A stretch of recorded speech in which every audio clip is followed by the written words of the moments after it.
Marami sa atin, ang akala natin, pagka tayo ay sumusunod at magsishare ng gospel, ang akala natin, responsibilidad natin to. No, kaya mo gagawin yan sapagkat you have been given authority. Kagaya ng isang pulis, hindi ka manghuhuli ng mga masasamang tao dahil responsibilidad mo yan. No, manghuhuli ka ng mga masasamang tao sapagkat binigyan ka ng authority na manghuli ng masamang tao. Not everybody is given the authority to do that. Only those who are authorized. And Jesus Christ is now telling His disciples, hey, I have all the authority in heaven and on earth, and I am authorizing you. Now go and preach the gospel. Make disciples of all men. You go. That means that Jesus is now authorizing His disciples, His followers. You will not share the gospel because it's your responsibility. You are sharing the gospel because God has authorized you to share the gospel. You don't need to be afraid because the one that authorizes us has the power over all the heavens and over all the earth.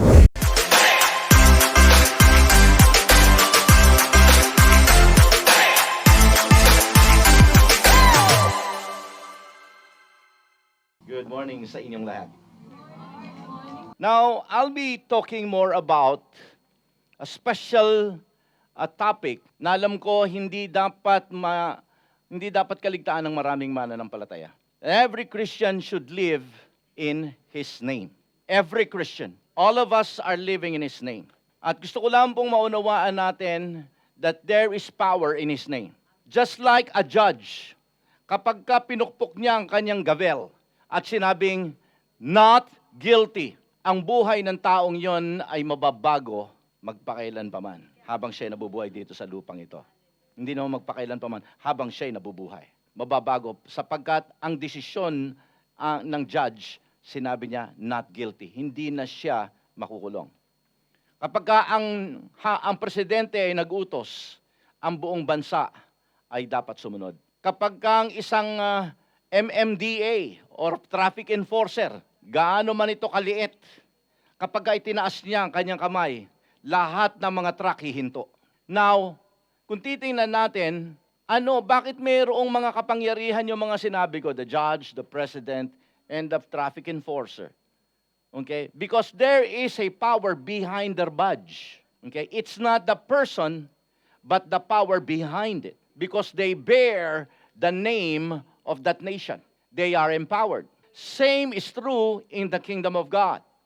Every kingdom people bear the name of our Lord Jesus Christ. Thus, okay, tandaan natin bilang mga mananampalataya, ang sabi ng salita ng Diyos, for there is no other name that is given from heaven than the name of our Lord Jesus Christ. This name is very powerful because through this name, many blind see, the lame walked, the demon-possessed was delivered, and even the fearful fishermen became fearless witnesses of our Lord Jesus Christ because of this name. At gusto ko lang maintindihan natin that up until this moment, from generation to generation, from that time, okay, ang pangalan ng ating Panginoong Hesukristo ay nagpapatuloy na nagpapabago at nagpapabago ng napakaraming buhay sa mundong ito. Nakakalungkot lang sapagkat sa panahon nating ito, ang pangalan ng ating Panginoong Hesukristo ay kadalasan nababanggit lang pagkatapos ng mahabang panalangin at sasabihin, I pray all of this in Jesus' name, Amen. We forget about the deep power behind the name. And every Christians, all of us are bound to live by His name. By His name, tandaan natin, it is more than just parang expression. Yung in Jesus' name, Amen. Hindi po ganoon. When a born-again believer expresses the name of Jesus, you are representing, you're expressing the authority of our Lord Jesus. When you witness in the name of Jesus, you are representing His character, you are representing His victory, and you are representing His kingdom. Okay? Kaya gusto ko maunawaan natin that at one time, sa istorya ni Pedro, pagkatapos silang ma-filled ng Holy Spirit, lumabas po sila doon sa upper room. And they suddenly start to minister in the name of Jesus. Alam po ninyo, sinalubong sila ng isang lumpong pulubi. Anong sabi, humihingi po yung lumpong pulubi ng limos. Limos, sabi niya ganun. So hindi nakita niya, nakahandusay sa lupa itong pulubi na ito. Humihingi ng limos. Walang pera sila Pedro. Pero sabi ni Pedro, silver and gold have I none, but here is what he said. Silver and gold I do not have, but what I do have, I will give you. Anong binigay niya? Sabi niya yun, in the name of Jesus Christ of Nazareth, walk. And then right after that, ang nangyari po, ang istorya, suddenly the healing came. Ang sabi ng salita ng Diyos, the reaction of this lame person, he stood up, he jumped, he leaped, he walked, and he praised God. So maintindihan po natin, mga anak ng Diyos, si Pedro po, at saka si Juan, nung sila ay nag-pray dito sa taong ito, hindi niya sinabing, wala akong pera, pero I have the anointing. Wala akong pera, but I have a strong faith. Sabi niya, tingnan po ninyo, I have nothing. I have silver and gold have I none, but I have something that I can give to you. At bigla niya binanggit that in the name of Jesus, walk. Same thing, okay, ang gusto ko maunawaan natin. Ang pagsasabi na yon ni Peter ay pagpapahayag ng ating Panginoong Hesukristo. Okay? Para nilang pinapakita na si Hesukristo. Kaya makikita po natin dito, later on, magpipreach dito si Juan at saka si Pedro. Sabi ni Pedro, yung si Jesus na inyong pinako sa krus, siya ay buhay na muli, magmuli. At siya ngayon ay nakaupo.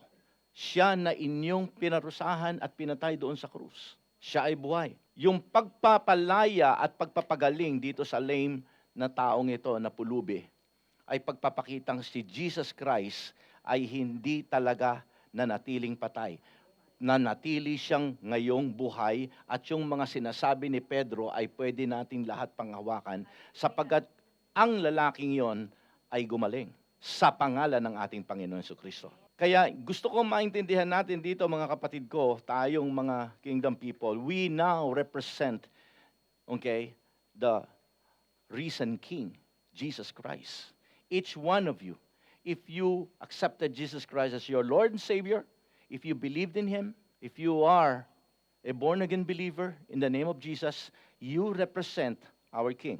At pagkatapos po nung gusto ko maunawaan natin, everything that you pray, every person, when you're serving, whenever you're ministering, every fight in the Spirit, last night, pinag-usapan natin to. Okay? Lahat po yan, mga kapatid ko, ay gagawin natin in the name of our Lord Jesus Christ. Sapagkat kung talagang totoo nating maintindihan yung meaning ng in His name, alam po ninyo, lahat ng mga taong may takot sa buhay nito, silang lahat ay mapapalaya. You can command this spirit in Jesus' name. Defeat will give way to victory. Ito pong mga bagay na ordinary can become extraordinary in the name of Jesus. That's why today, pag-uusapan po natin sa mensahe kong ito, live in His name, ang mga bagay-bagay. First, malalaman natin dito why the name of Jesus carry an absolute authority. Second, why heaven respond when you use the name of Jesus. Third, why the power of darkness has to submit in the name of Jesus. And fourth, the kingdom believer, as kingdom people, you and I are called to live by His name, minister by His name, and proclaim the gospel in His name. Are we ready? Amen. Okay? Pag-usapan po natin yan. Now, when you use the name of Jesus, of course, walang sino man ang may karapatang gumamit ng pangalan ng ating Panginoon Jesus. I will be talking more about that later in my fourth point. Pero gusto ko maunawaan natin dito, mga kapatid ko, when a believer has accepted Jesus Christ as Lord and Savior, you and I are given the authority. Okay? Ikaw ay binigyan ng authority o in-empower ka. Naalala niyo yung sinabi ko sa inyo kanina, yung judge, yung presidente, at saka yung traffic enforcer na MMDA. As a person, personally speaking, as an individual, wala silang kakayanang gawin ang lahat ng mga bagay na yon.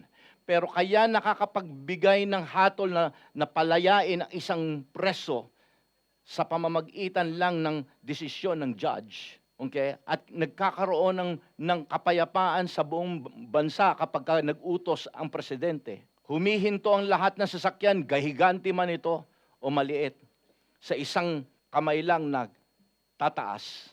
Ito ay dahil sila ay binigyan ng authority. You and I, by His name, are given the authority. His name represents His authority.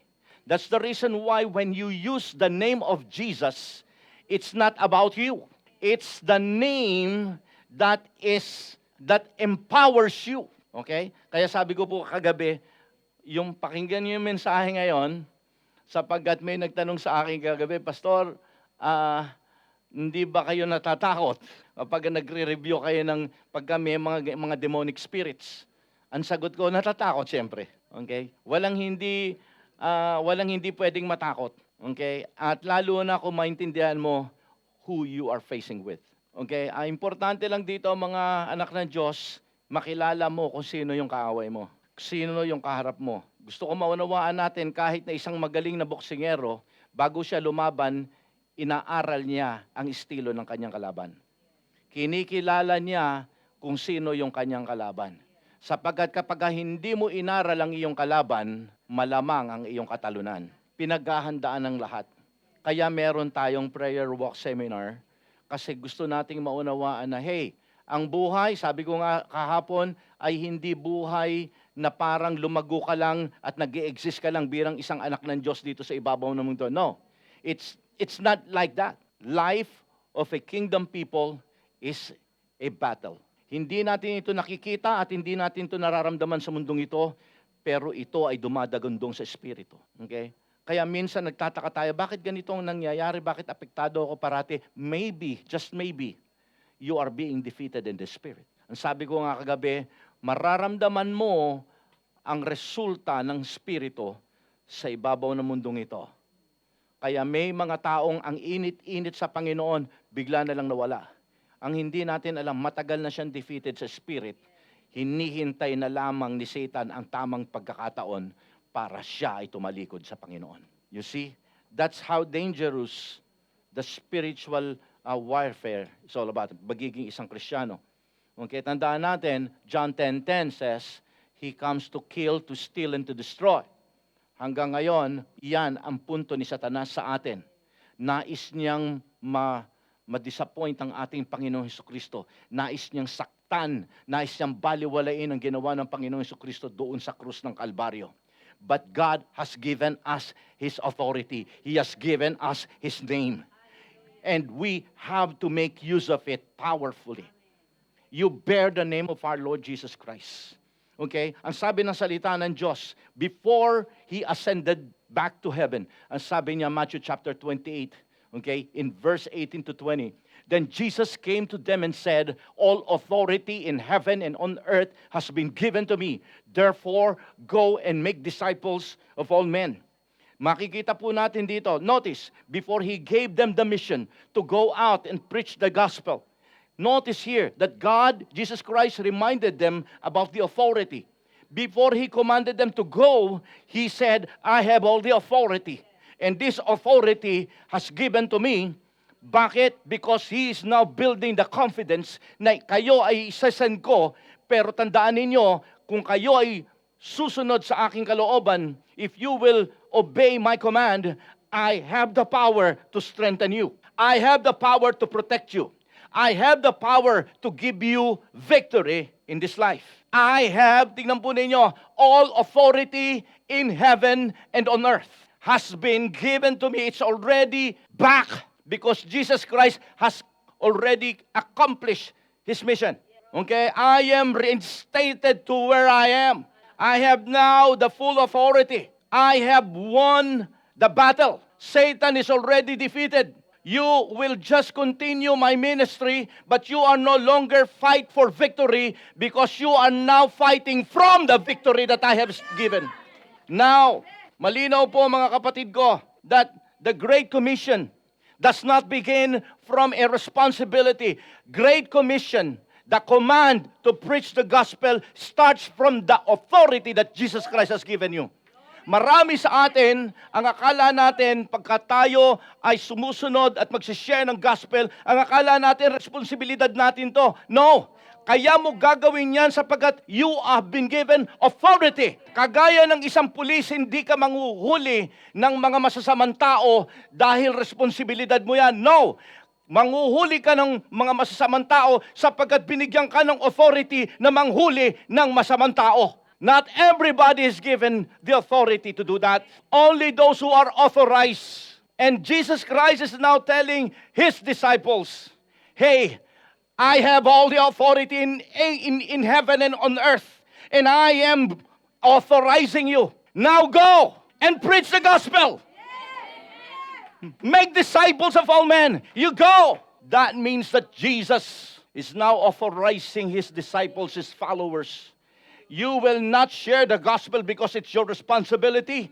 You are sharing the gospel because God has authorized you to share the gospel. You don't need to be afraid because the one that authorizes us has the power over all the heavens and over all the earth.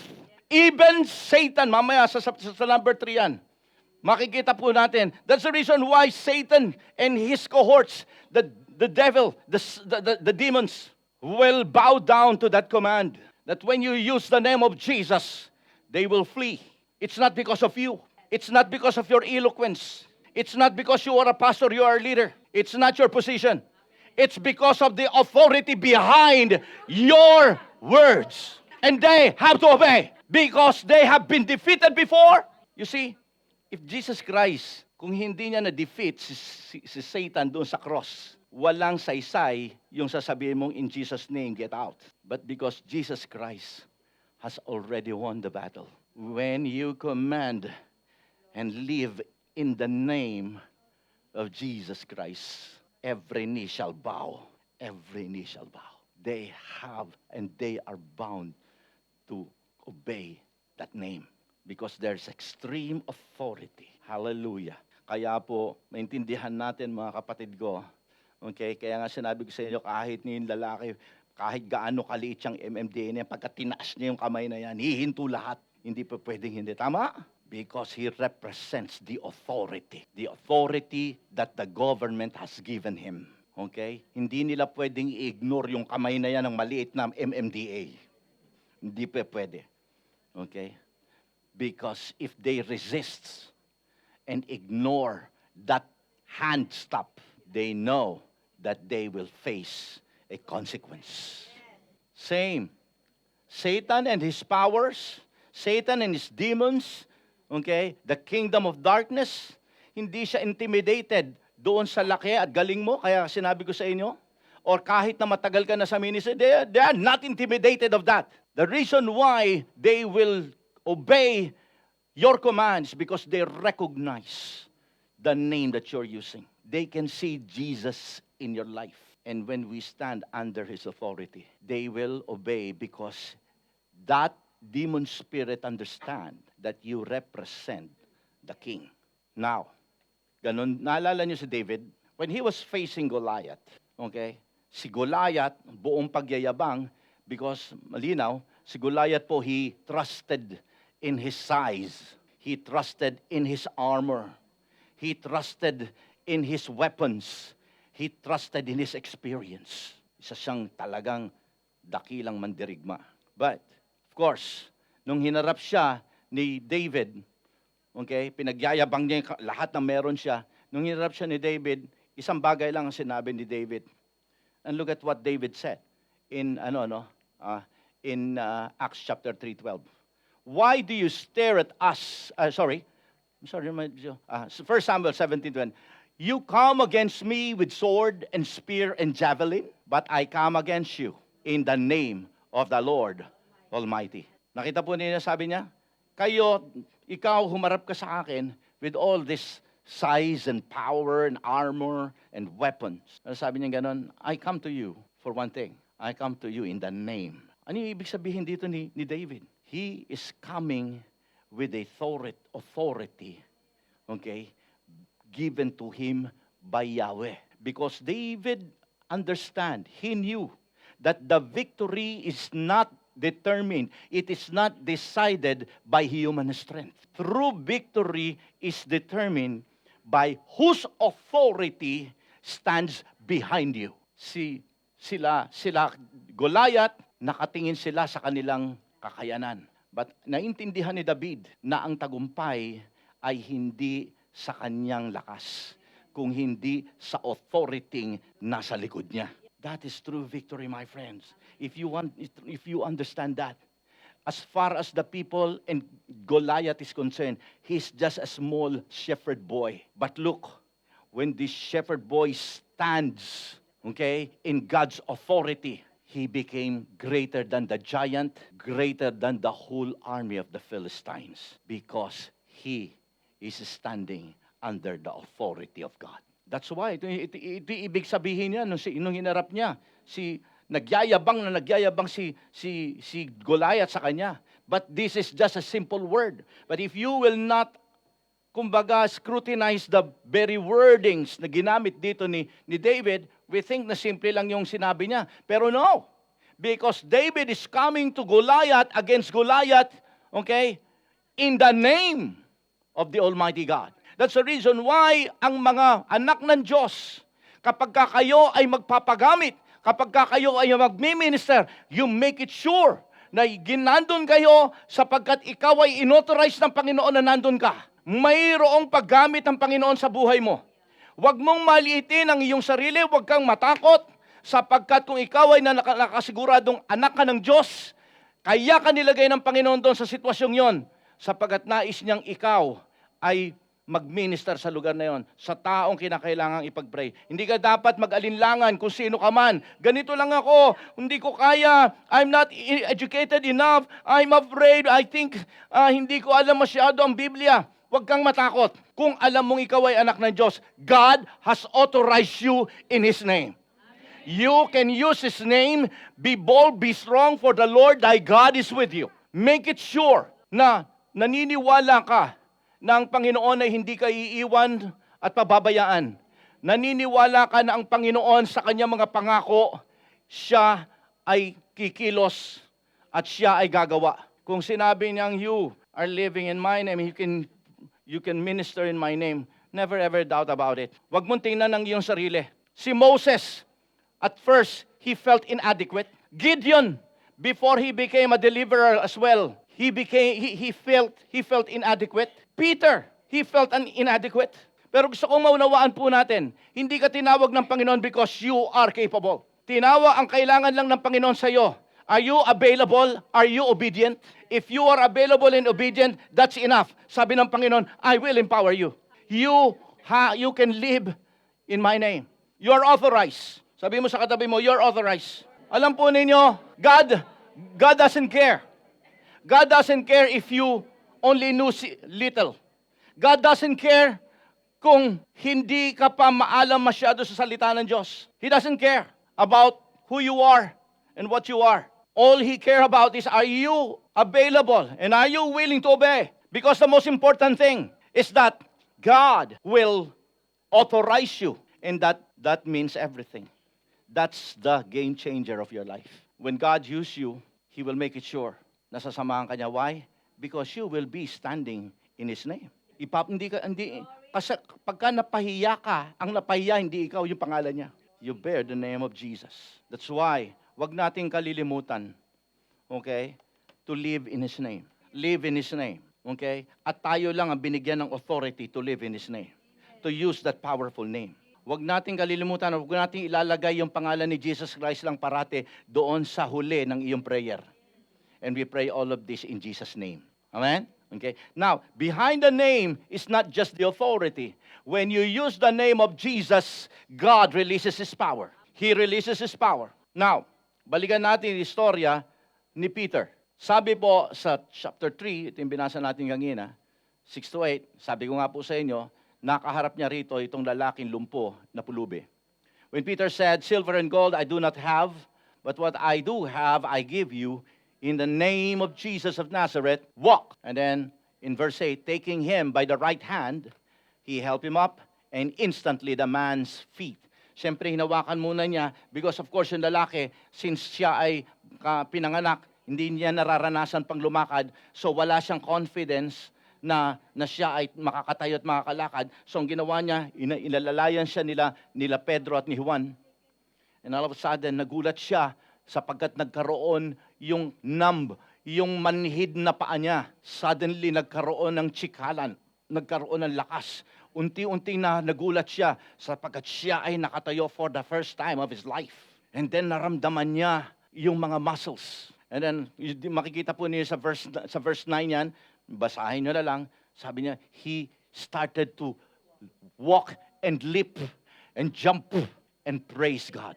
See? So kita po natin dito mga anak ng Diyos, okay, na ang authority ay nandyan at ang authority kinakailangang ma-release. Kahit na ikaw ay pulis, kung wala kang huhulihin, baliwala yung authority mo. Andiyan ba kayo, mga anak ng Diyos? When somebody says, "I live in the name," you're doing something. Naalala niyo yung last Sunday? It is unwise to be lazy. It's not about actually the laziness lang. It's about wasting the time, the precious time that God has given you. Alam niyo kung bakit isa sa mga 7 deadly sin ang slothfulness o yung laziness? It's because you are wasting God's precious time. You're wasting it away. Ang akala mo, ang buhay mo ay bata ka pa, malakas ka pa, wala kang sakit. Akala mo, mabubuhay ka pa ng mahaba. At naniniwala ka sa panggugoyo ng dyablo, saka na lang yan, mabata ka pa, marami pang, unahin mo muna ito, gawin mo muna ito. And before you knew it, naunahan ka ni kamatayan kaysa sa mga bagay na dapat nating pinarioritize sa buhay natin ito.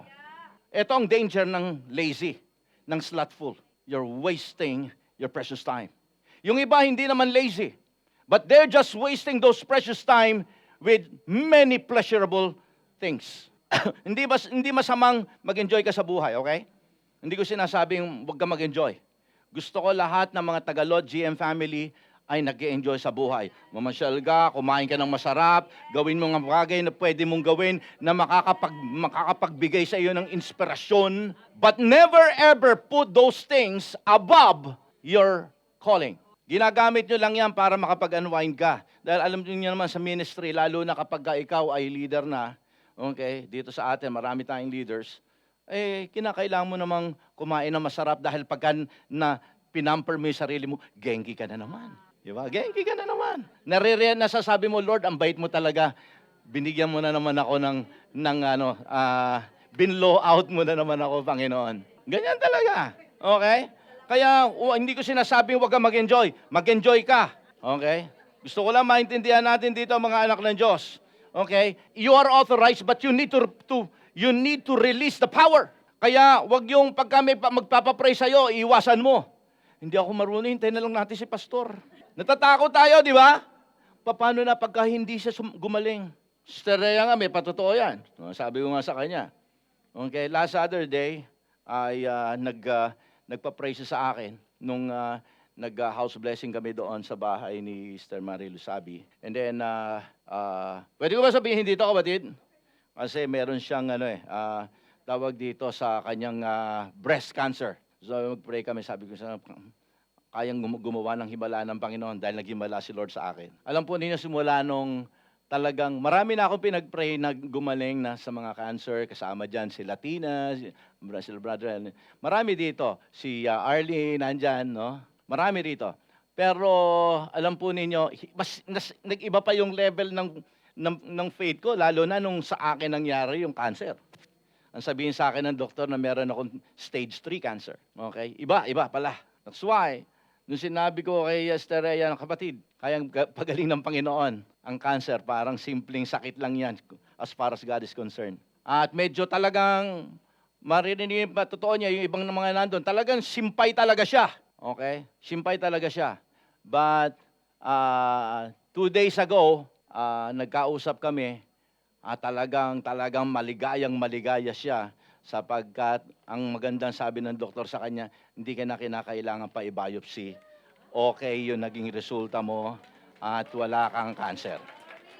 So, I mean, yan po ay totoo. Okay, gusto ko maunawaan po natin, okay, humingi tayo ng healing sa Panginoon in the name of Jesus. Now, gusto ko lang maunawaan po ninyo, hindi po gumaling Sister Rhea dahil po si pastor ang nagpray. No. It's not about the person, remember that. Okay?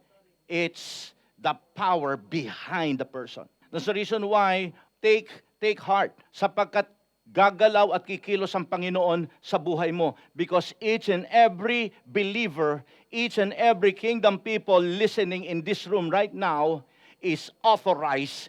And because of God has authorized you, He's willing to bring forth the power. Without that authority, power will not flow. You need to have that badge, the name of Jesus, before the power flow. And remember, meron ka nun. Okay? Huwag ka matakot. Now, alam po ninyo, pagkatapos itong storyang ito, balikan natin yung story nito, sabi, kaya kita nyo, ganun na lang yung confidence ni Peter. Sabi niya nun, I have something to give you that in the name of Jesus, you walk. For the first time, nakita natin si Peter na naging bold. When did you ever see Peter becoming so bold like that? Matatakutin nga siya eh. Ano lang siya eh, tawag dito, madali lang siya, madala ng damdamin. Nakita nyo? Sabi, Overton, hindi mangyayari yan, Lord, na iaano kita, pagtataksi lang kita, itatatwa kita. Over my dead body. Sabi ni Jesus Christ, sige, hindi lang isang beses, 3 beses pa. Kita ninyo? But this time around, with full confidence, he knows that this man who never experienced to walk in his life can walk. Sabi niya, in the name of Jesus, walk! You see? Because Peter knows he has been authorized. Kasi naalala niyo yung sinabi ni Jesus Christ sa kanila? I have now the power in all the heavens and all the earths. I have all the authority. It changes everything in the life of Peter. Hindi na siya pwedeng mag-doubt. You know why? Because he saw Jesus. He promised to die, and after 3 days, he will rise again from the dead. That changes everything as far as Peter is concerned. Naintindihan ni Peter, wow, ngayon sinabi mo, Lord, nasa iyong kapangyarihan. I believe that. Tapos na-fill pa siya ng Holy Spirit sa upper room. Abay, naku, nagkadagdag na lahat ng confidence niya. Kaya naging bold siya. At gusto kong maintindihan na lahat ng Lot GM family here should act and have the same boldness like Peter. Si Peter, tandaan natin, is not something special. Iba rito, mas duwag pa nga siya kaysa sa iba rito. Okay? He's not something special. Kaya never ever look at the disciples. Kaya magandang pinag-aaralan ng buhay ng mga disipulo because we can easily relate to their lives. Now, tingnan po natin. Agad-agad, nung gumaling, ano nangyari? Yung mga tao, wow, talagang bumilib sa kanila. Agad-agad, alam ni Peter, okay? Teka muna, it's not me. Kaya tingnan po ninyo, sabi niya doon sa tumuloy, binasa natin ang binasa natin 6-8. Tingnan po ninyo yung chapter 3 din, verse 12 at saka 16. Sabi niya ganoon, why do you stare at us as though our own power or godliness we had made this man walk? Bakit nakatingin kayo sa parang manghang-mangha kayo sa amin? Parang, bakit kayo sa amin bumibilib? Hindi kami. Sabi niya ganoon, it's not me, it's not us. Sabi niya sa verse 16, by faith, sa pamamagitan ng pananampalataya, by faith, in the name of Jesus, this man whom you see and know was made strong. So malinaw sinabi rito ni Peter sa atin. The only way that can click the gun is when you have faith, the right faith. Kaya nga, isinasabi ko ngayon sa inyo na kapag ikaw ay hindi tunay na born-again believer, hindi ka totoong mananampalataya, you cannot click the gun. Dito sinabi ni Peter, you see, by faith, in the name of Jesus, this man, whom you see and now is made strong. So reason why, kapag ikaw ay mananalangin at magmi-minister sa pangalan ni Jesus, make it sure, una, ikaw ay mananampalataya because kung ikaw ay totoong mananampalataya, ikaw ay tumanggap sa ating Panginoon Kristo, meron kang tamang pananampalataya. Okay? At pagkatapos nun, magtiwala ka na yung panalangin na babanggitin mo sa taong yun, o kapag ikaw ay mag-share ng gospel, lalo na sa mga Bible study ninyo, kung natatakot ka, humingi ka ng kalakasan sa Panginoon because the power shall flow. Okay? Kaya ulitin ko, pagka nag-minister ka, it's not about you, ha? Kaya huwag kang matakot. Huwag mo isipin na hindi ako marunong, paano ako hindi naman ako kasing... ang ibig sabihin niya, nakatingin ka sa kakayanan mo, hindi sa kakayanan ng Panginoon sa buhay mo. Wala kang confidence sa Lord. Pagka wala kang confidence sa sarili mo, ibig sabihin yan, di ba sabi ko nga sa inyo, authorized ka ni Lord? Oh.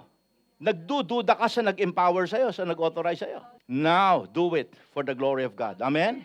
Sabi ni Peter dito, hey, it's not, the power doesn't comes from us. Okay? Huwag kayong bumilib sa akin. Marami kasi gustong mag-minister sa Panginoon, sa pangalan niya, ang gusto nila, bumilib sila doon sa iyong ginawa. Mali. Kaya minsan, natatakot tayo kasi tumitingin tayo doon sa tao. Ang gusto natin sila din tumingin sa atin. Si Paul, si Peter, si John, hey, hindi kami. We just ministered to you in the name of Jesus of Nazareth. Now, hindi nyo ba napansin? When he started to minister, sa panahon na yon, ngayon kahit hindi mo na sabihin yan, pero sa panahon na yon, for the first time, binanggit ni Peter dito, in the name of Jesus of Nazareth. Bakit may Nazareth? Because this time, at this point in time, for the first time, gustong ipakita ni Peter sa mga taong nakikinig at doon mismo sa taong kanyang pinagpe-pray, that the one that authorizes, the one who give him power, the one who will heal that person is Jesus from Nazareth. Kasi kilala nila si Jesus from Nazareth eh. Huh? Jesus from Nazareth? It only shows, para niya sinasabi rito ni Peter, pinahirapan niyo siya, pinako niyo siya sa krus, pero siya ay nabuhay maguli, buhay siya ngayon at kaya kanyang pagalingin. Sa pamamagitan ng kanyang pangalan, gagaling ka, tatayo ka, mare-restore ang buhay mo. You see, kung titingnan ninyo yung mga simple words sa Biblia, magugulat kayo iba. May laman. Okay? Kaya ngayon, hindi nyo na kinakailangan pang in the name of Jesus of Nazareth. Hindi mo na kinakailangan yan. Kasi everybody knows about Jesus. Sa panahon na yun, gusto lang ipaalala ni Pedro na hey, itong Kristo na recently pinatay ninyo, mga ilang buwan pa lang ang nakakaraan, nabuhay siyang maguli at buhay siya ngayon. Kaya pagagaling kita sa pamamagitan ng pangalan niya. Kasi nung araw hindi uso yung apelyido. Kaya sasabihin, yan ba si Juan na taga Bulacan. Yan. Si Jesus na taga Nazareth. Naintindihan niyo? Ganun po yan. So let's continue to move on. Kaya pagka nagpagaling tayo sa pangalan ng ating Panginoong Jesucristo, remember na walang power doon sa pangalan din, hindi sa iyo at hindi sa pangalan. The name of Jesus Christ is not a magic word na parang abracadabra, gagaling ka na. Di ba? Hindi po ganun yan. That is not a magic word. Okay? The name is important, but there is a power behind the name. It's the person behind the name. Okay? So, kumbaga, yung pangalan, gagamitin, maraming pwedeng gumamit ng pangalan na yan. Pero tandaan natin, okay, importante dito is hindi yung pangalan, kung hindi the person behind. Naalala ko sa amin, nung ako ay bata, meron akong pinatapatawag sa akin yung lola ko pag may sira sa bahay namin. Ang pangalan niya si Mang Jesus na Karpintero.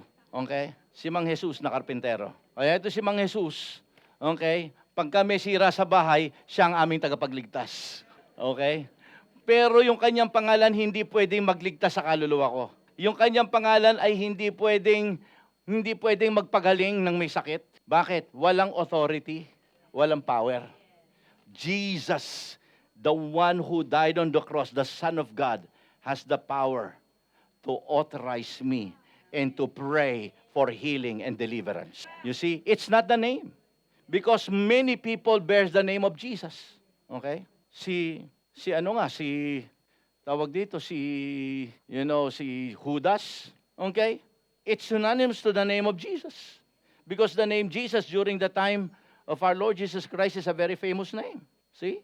It's not the name. It's the person behind the name. That's why when you say the name of Jesus, naintindihan nila. Kaya naunawaan at nakita ito ng mga demonyo nung nagpalayas yung mga anak ni Sceva. Jesus we know, Paul we know, but who are you? You see? Gusto ko makita natin dito, bilang mga anak ng Diyos ngayon, never ever hesitate to pray for the sick, to witness for the glory of God, and to minister for others. Kung ikaw ay equipped para mag-share at magbuo ng iyong sariling discipleship group, gawin mo na. Huwag ka na maghintay. Don't waste time. Okay? Ang kailangan lang ng Panginoon, ikaw ay sumunod. Alright? Sumunod ka. Si Lord nang bahala. Naalala niyo si Moses? Noong nasa gitna sila, nasa harapan nila yung dagat na pula. Okay? At nasa likod na yung mga army ni Pharaoh. They are dead men at that time. Pero sabi ni Lord sa kanya, itaas mo ang iyong baston. Okay? Kinakailangan lang sumunod. Yun lang ang gagawin niya. Tinaas niya yung baston niya, pero hindi niya alam kung anong gagawin ng Lord sa kanya. Bakit pinatataas? Basta sumunod lang. At ano nangyari? Nahati yung dagat na pula. Ang ginawa lang ni Moses, sumunod sa sinabi ni Lord, raise your hand together with your staff. Ginawa niya. Hindi niya alam kung anong mangyayari. Ang nagulat siya, mismong siya nagulat, boom! Pati yung dagat na hati. Ano ibig sabihin dito? Ang kapangyarihan manggagaling kay Lord. Kailangan lang niya sumunod ka. Amen? You are authorized, you are empowered. When you use the authority, power will flow. So live in His name. The third one, through His name, remember if you bear the name of Jesus, the kingdom of darkness is afraid. Sabi nga sa akin kagabi, Pastor, hindi po kayo natatakot? Natatakot. Pero dahil alam kong natatakot din ang dyablo sa akin, okay? Magtakutan na lang kami. Okay? I mean, sabi po ng salita ng Diyos, ang dyablo talaga, okay, nakikilala ka. Kilala ka niya. Ang hindi mo alam, pinag-uusapan ka nila, ikaw kasi target nila kasi kinakailangan, they have to bring you down. In Luke chapter 8, 26 to 30, tatalo na lang tayo, pinagputol-putol ko na to. Dito makikita natin na one of the most striking things about the gospel, pakinggan niyo muna bago tayo bumasa yan. Maraming mga tao ang nagdududa sa pagkatao ni Jesus Christ. Nagdududa siya, totoo ba siyang anak ng Diyos? Hindi naman, peke siya, ganito. Pero hindi niyo napansin, napansin ko lang ito at binibigay ko sa inyo yung revelational knowledge na to. Ang mga tao na kakaharap ni Jesus Christ, parating yung mga scribes, yung mga Pharisees, ultimo kahit pa yung mga disipulo niya, unti-unti lang siya nakilala habang tumatagal . Pero maraming mga tao ang nagdududa sa kanyang pagkatao. Pero hindi niyo napansin na kapag ka ang kaharap niya mga demonyo, walang pagdududa, alam nila kung sino siya. Na-observe niyo ba? Pagka ang mga demonyo ang kausap niya, when he is encountering demons, they never doubt who Jesus Christ is. They are very sure who Jesus Christ is. Kaya ako sinasabi ngayon sa inyo yan, sapagkat the one that is in you is greater than this world. Never ever doubt Jesus. Never ever doubt His power and His existence. Now look at this in Luke chapter 8, 26 to 30. When he saw Jesus, these are the demon spirit, he cried out and fell to his feet, shouting at the top of his voice, "What do you want from me?" Yung boses, kunyari, lagyan na natin ng ano. "What do you want from me? Son of the Most High God!" Look, sino nagdududa dito sa ating Panginoon Kristo na siya ay tao lang? Maraming mga nagtuturo si Kristo daw po ay tao lang. But here, the one that is preaching are the demons.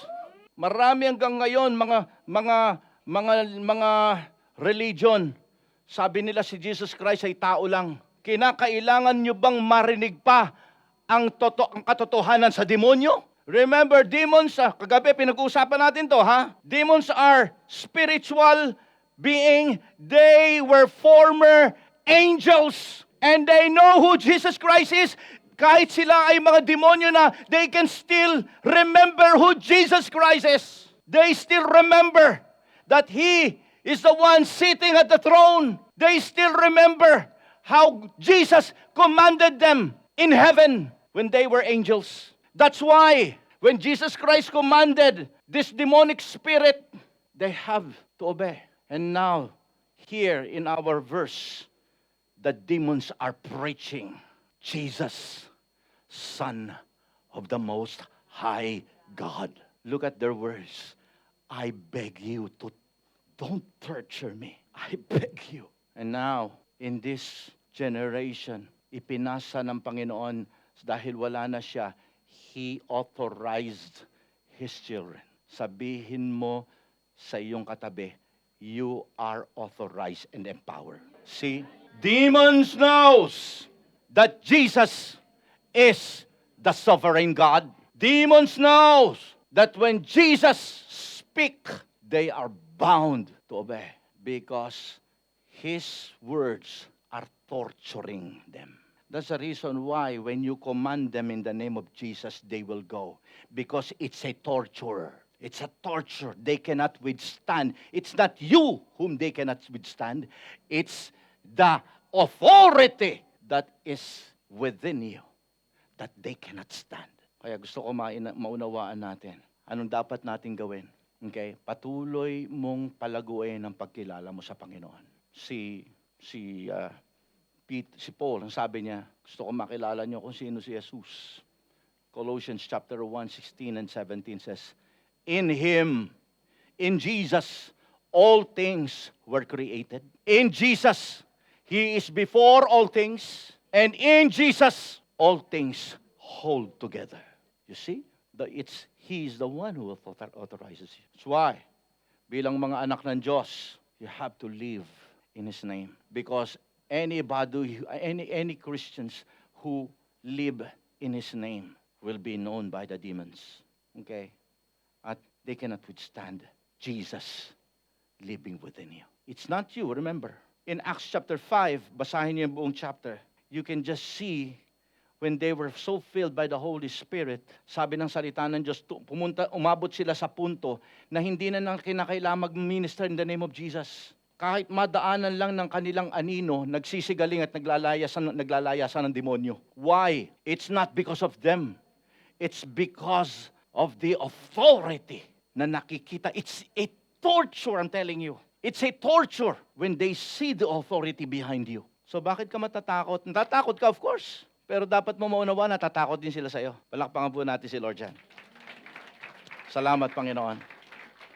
Finally, okay, dahil ikaw ay authorized, dahil ikaw ay pinagdadaluyan ng kapangyarihan, at dahil ikaw ay kinatatakutan, anong dapat natin gawin? Kinakailangan din na tayo ay maging refleksyon ng ating Panginoong Hesus. Paano ka magiging refleksyon ng ating Panginoong Hesus? Sa pamamagitan ng iyong karakter.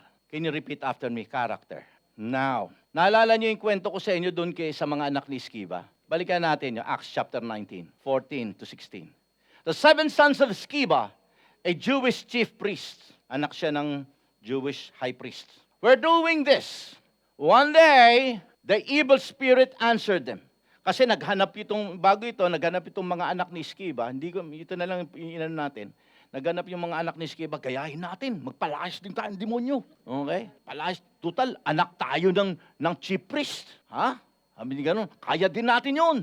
Okay? So, ang ginawa nila, ginaya nila, hanap sila talaga ng inaalian ng demonyo, nakakita sila ngayon. One day, sabi ng 15, the evil spirit answered them. Okay? Nung sinagot sila nung demonyo, nagpalaya sila, doon sa verse 13, we command you to come out in the name of Jesus, the Savior of all, to come out. Sabi niya gano'n.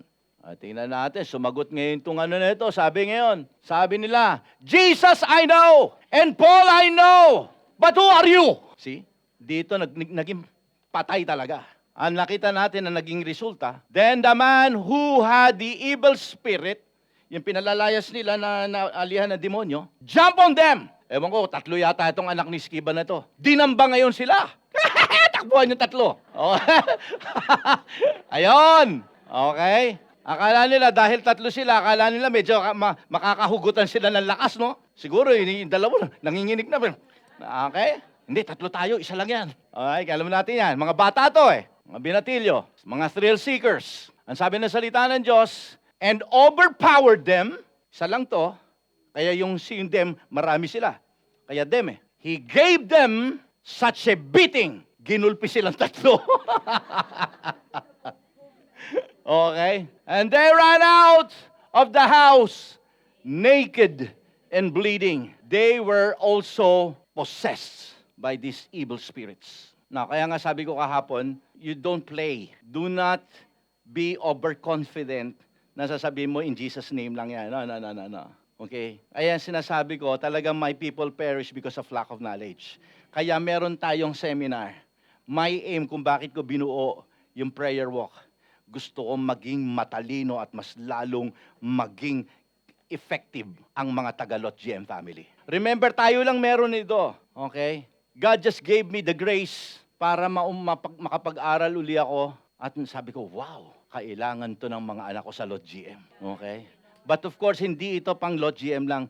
This should be known sa lahat ng mga body of Christ. Because without really understanding, okay, what's going on in the spiritual battlefield, marami ang nagiging biktima ng mga Kristiyano. Now, dito sa pangyayaring ito, anong nakikita natin? That's the reason why our life should be a reflection of Christ's character. Si Paul po, we understand that ipinamuhay niya ang salita ng Diyos, at the same time, malaki ang naging pagbabago sa buhay ni Paul. Remember, Paul was the number one enemy of Christians at this time, before he became a born-again believer. Siya ang number one enemy, o the enemy number one ng mga Kristiyano, ng mga mananampalataya. Pero dahil na-develop ang karakter ni Kristo sa kanya habang siya'y lumalago, kaya hindi tayo dapat, ang talagang batayan ng iyong paglago sa Panginoon, karakter. Hindi batayan ng paglago sa Panginoon yung tagal mo sa pagiging Kristiyano, tagal mo sa church. Ito'y nakabase sa pagbabago ng iyong karakter. Malalaman mo yan. Yung dating palamura, pala praise the Lord na. Okay? Yung dating palasuntok, pataas na ng kamay. Ibig sabihin, mga kapatid, marami pagbabago. Yung dating paangil, gentle na. Okay? Yung dating ma-pride, mapagkumbaba. Dito nyo makikita, lumalago talaga ikaw. You see? Character. Kaya nga pinauulit ko sa inyo yan. Kaya gusto ko maunawaan natin, mga kapatid ko, kasi through that character, hindi lang yan magiging parang patotoo na ikaw ay talagang nasa tamang naka-align sa Panginoon. Kung hindi, tandaan natin, marami mga tao din naman ang tinitingnan kung sino ka eh. Okay? Pinagbabasihan dyan kung ano tayo, yung karakter. Talaga ba totoo tayo mananampalataya? Nakikita ba si Kristo? Paano masasabi nakikita si Kristo sa iyong buhay? Yun ba yung sinasabi mo yung sarili mo, born again ako, born again ako? Hindi, hindi. Hindi makikita si Kristo sa buhay mo dahil sinasabi mo born again ka. Makikita yan sa karakter mo. Huwag kang magsalita, makikita nila. Babasahin nila. Kaya nga sabi po dito ni Paul, whatever you do, whether in words, whether in deeds, do it all in the name of Jesus. There goes the name of Jesus again. Nakita nyo? Whatever you do. Kaya tinitingnan nila sa'yo, hindi lang yung marunong ka mag-preach, hindi lang yung marunong ang article, tinitingnan nila kapag ka wala ka sa likod ng pulpito. Binabasa nila, mayabang ka ba, mapagmataas ka ba, mapagmahal ka ba, maunawain ka ba, mapagkumbaba ka ba. In whatever you do, in every conversation, in every decision you make, in every relationship you have, in every business transaction you have in your lives, sa mga kasama mo sa trabaho, in posting social media, nag-encourage ba tayo o nagpaparinig ba tayo? Okay? Every response, okay? Everything becomes an opportunity. Remember, in everything you do, in your words and in deeds, everything that you do becomes what? A ministry in the name of Jesus. Let us all stand up. Hallelujah. Hallelujah. Let me say these things to you, mga kapatid ko. When they see the character of Jesus in our lives, that brings validation that you are indeed a child of God. It brings credibility in your personality as a born-again believer. And sa oras na ito, mga kapatid ko, you take these things na narinig mo, live in His name. Because in His name is the authority In His name flows power. In His name, the kingdom of darkness shall bow down. And you are the bearer of His name. You are the only person that can use the name of Jesus in a very powerful way. Now, don't you ever think na tawag dito na palalampasin mo yung pagkakataon na ito. Tandaan mo, nasa labanan tayo. And the greatest weapon that you have is when you use your life in the name of Jesus. Do you remember sinabi ni David? How you come against me with your weapon in your strength? But I am coming to you in the name of the Almighty God of Israel. David knows that he bears the greatest weapon of all. And that's the authority and power of God in His name. Lahat tayo meron nun. Now, everybody, I want you to lift your hands for a while.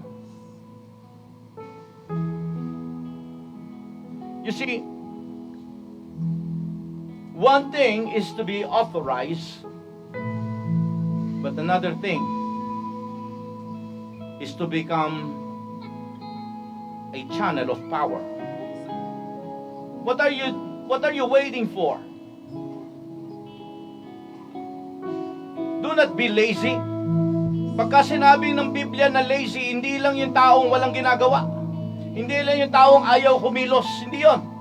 Ang lazy, as far as the Word of God is concerned, is a person who wastes their precious time.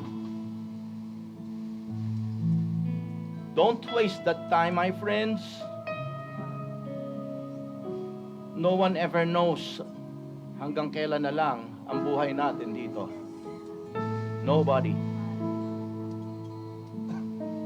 But today, the Lord has opened up so many knowledge and revelational knowledge sa atin ngayon. Never ever say, bata pa ako. Never ever say, masyado na ako may edad. Mahina na ako. Walang pwedeng maging dahilan. Because the power doesn't depend on who you are. It depends upon the work of our God. So as you are lifting that hands, you are now speaking with the Holy Spirit. Amen. You are now addressing Him. God, here I am. I don't want to waste those precious time. Lord, here I am. Flow and use me.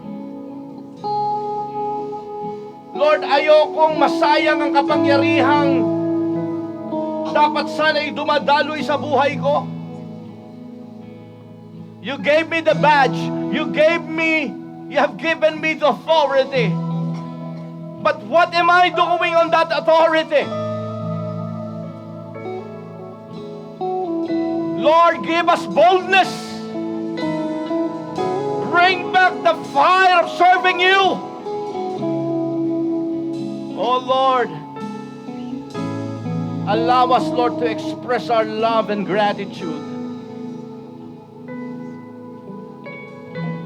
by going out,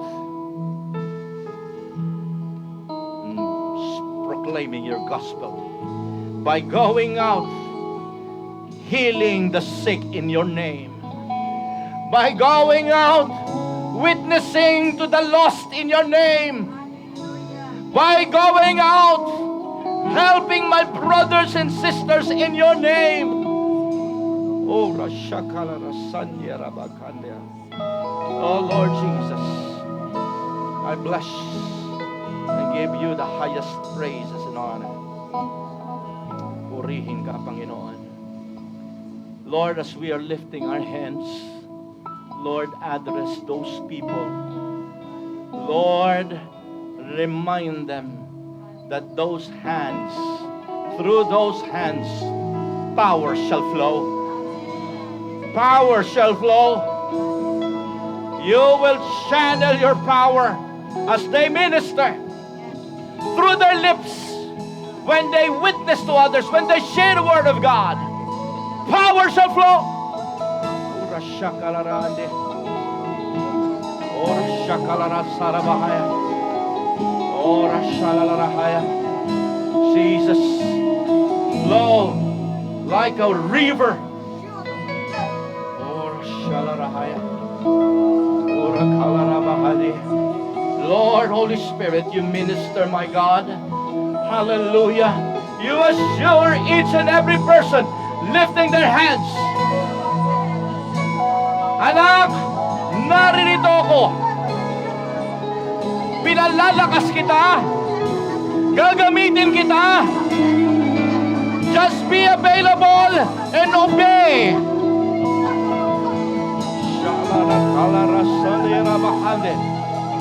Oh yes, let your power flow, my God. Assure them, Holy Spirit. In Jesus' name. Come on. Let this place be filled by the Holy Ghost. You and I has to live in His name. Live in His name. Because there is power flowing in His name. There is authority in His name. In His name, when you live in His name, demons will be afraid.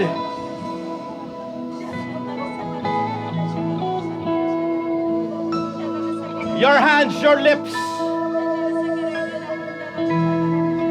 will be powerful. Hallelujah. All those people right now communicating with the Holy Spirit, you are empowered. Hallelujah. Yes, Lord. Hallelujah. Healing will flow through you. Encouragement will flow through you.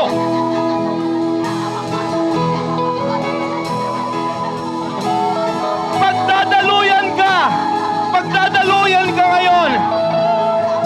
Holy Ghost, Holy Spirit, Holy Spirit, punuin mo, Panginoon.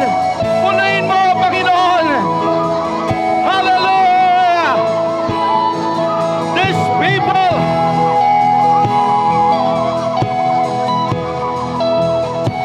more, Lord. More, my Jesus.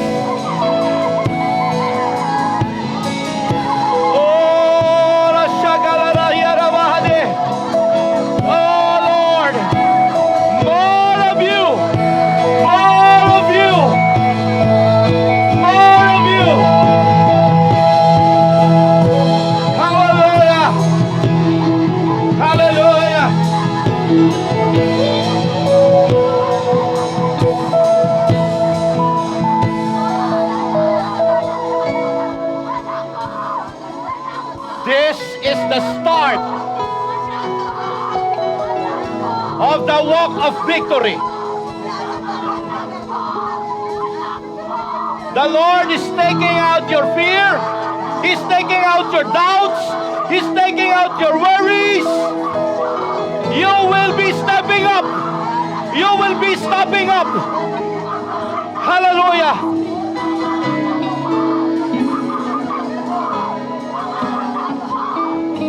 Hallelujah.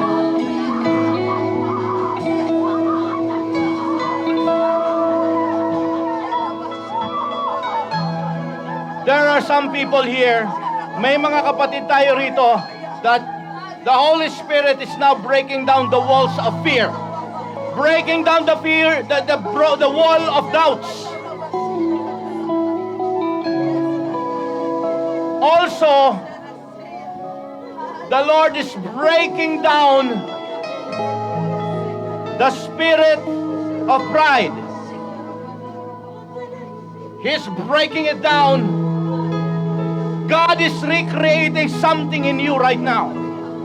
As you ask God today, habang nakataas ang iyong kamay kanina, nakita ng Lord ang dapat niyang baguhin at ayusin sa buhay mo. He is now recreating you to a something useful and powerful tool sa kamay niya. Hallelujah. Don't ever doubt, my friend. Don't ever doubt.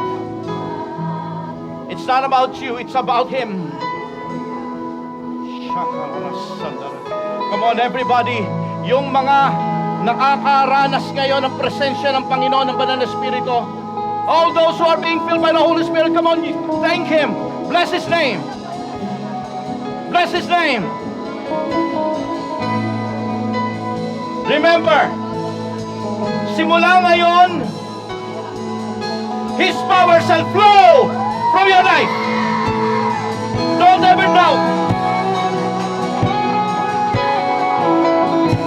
We're not praising somebody who has no authority.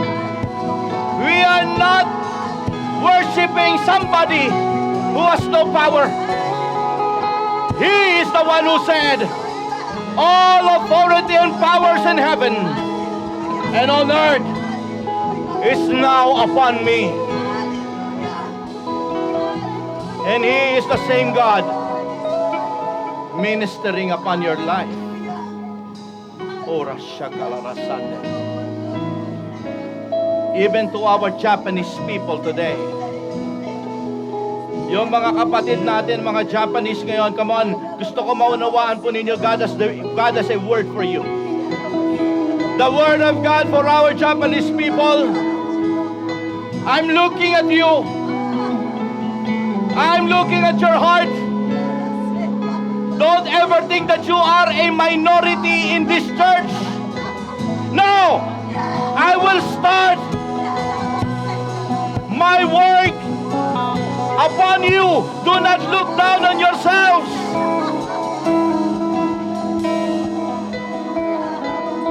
It's not about you. It's about me. Every Japanese brethren, mark this word. Tandaan mo ang sasabihin sa iyo ngayon ng Panginoon. Ang kapangyarihan ko ay dadaloy sa buhay ninyo. You will be more bolder. Power shall flow.